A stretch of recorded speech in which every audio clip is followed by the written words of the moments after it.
qu'on attend du deuxième PNRU, c'est vraiment qu'il change l'image des quartiers. Parce que quand on fait le bilan du premier et qu'on demande aux habitants quel est le point négatif justement de la première opération, autant ils saluent les démolitions, le fait de s'aérer un peu le quartier, mais ils disent l'image n'a pas changé. Voilà, donc il faut qu'à la fin du deuxième PNRU, on se dise on a réussi à changer l'image du quartier. Le but, c'est de pouvoir de se focaliser sur deux sujets, comme vous avez pu le voir sur l'affiche, c'est tout ce qui est problématique de déplacement, et puis deuxième volet, aménagement, pied d'immeuble, tout ce qui est espace public, aire de jeu. Le but, c'est de pouvoir avoir vos propositions, vos besoins, dans le but de lister un peu des priorités de travaux à mener. Et en permanence, vous pouvez venir inscrire des idées, n'importe quel type d'idée en fait, c'est un besoin, une idée, une projection, ce que vous avez envie d'écrire finalement. L'idée pour nous, c'est de recueillir le plus de matière possible, continuer à travailler ce diagnostic avec des propositions qui vous seront présentées en 2018, puisqu'en 2018, le projet doit être effectivement finalisé. Voilà. Pour que ces projets finalement ils soient réussis, et c'est important d'avoir des séances comme ce soir, parce que c'est pas nous tout seuls dans notre coin qui allons pouvoir faire demain que ce quartier est amélioré. C'est aussi avec vous. C'est une démarche très importante. C'est aussi une démarche qui est liée avec les habitants, avec les gens qui travaillent sur le quartier, et des gens comme nous qui peuvent prendre du recul et qui peuvent réussir un petit peu à récolter les différentes informations et pour pouvoir en faire ce qu'on appelle un projet de cadre de vie. Ah oui, nous sommes là aujourd'hui, au centre social, d'accord ? La place du marché, le Gène de la Croix, par là c'est le centre, la gare, qui vont pas... La circulation est très facile, il y a juste la rue du 11 novembre, ce que je disais. Tous les matins, il faudra un 4x4 pour la prendre. Oui. Et c'est même dangereux parce que les gens en fait font des embardées pour éviter les trous. Ah, oui. Voilà. Non, mais donc effectivement, il y a certains de nous, je dirais que c'est dangereux. La rue du 11 novembre, la partie piste cyclable, il ne faut pas l'utiliser. À Saint-Jean, si on veut prendre le bus, c'est vraiment l'endroit où on est c'est le mieux desservi. Un bus toutes les 15 minutes, on est quasiment sûr de jamais attendre. Voilà, c'est le seul endroit de Châteauroux où c'est possible. Il n'y a plus un banc pour s'asseoir. Si on fait le tour, il n'y a plus de banc. De banc.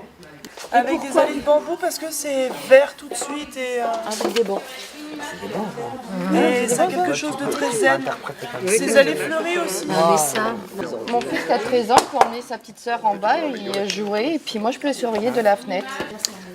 Je dirais, je préfère celle-là parce que c'est un compromis entre le béton et la végétation. C'est une façon de rapprocher la nature des bâtiments avec une végétation qui est basse du côté des bâtiments, qui est plus longue. Donc ça, c'est une conception paysagiste intelligente. Ça me paraît bien.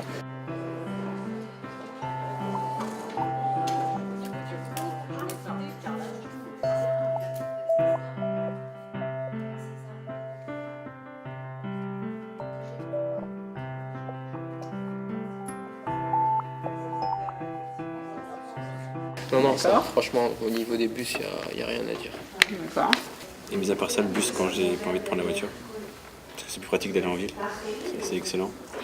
Si on prend l'exemple de maintenant, là, parce qu'il commence à faire nuit à partir de 17h, c'est ça. Le magasin il ferme à 19h, on tombe à 18h, on voit plus rien. C'est une question vis-à-vis d'être rassuré. Voilà, c'est ça. Quand on traverse le parc, il n'y a pas de lumière, je veux dire. Il n'y a rien pour garer les vélos. Ok. À part peut-être au Sanco, mais si au Sanco il y en a.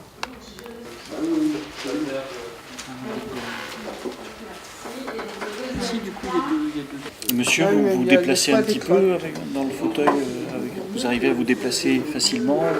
Pour le fauteuil, c'est impraticable en fait. Mais où Ah oui, ça, super. Garder le petit mur. Ça, franchement, sincèrement, toute ma génération est En préservant le petit mur. D'accord. C'est vrai. Le mur est très important. Oui, très. On se ressemble tous là-bas.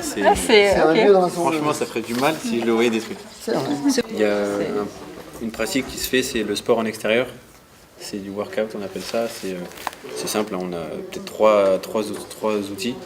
Une barre de traction, c'est 2 poteaux avec une barre au milieu. Des dips, on appelle ça, c'est comme 2 tréteaux. Et alors, j'ai craqué sur celui-là parce que c'est des structures de jeu où on peut crapahuter comme un bolzan, effectivement. Et les enfants adorent y aller. C'est en bois. Avec des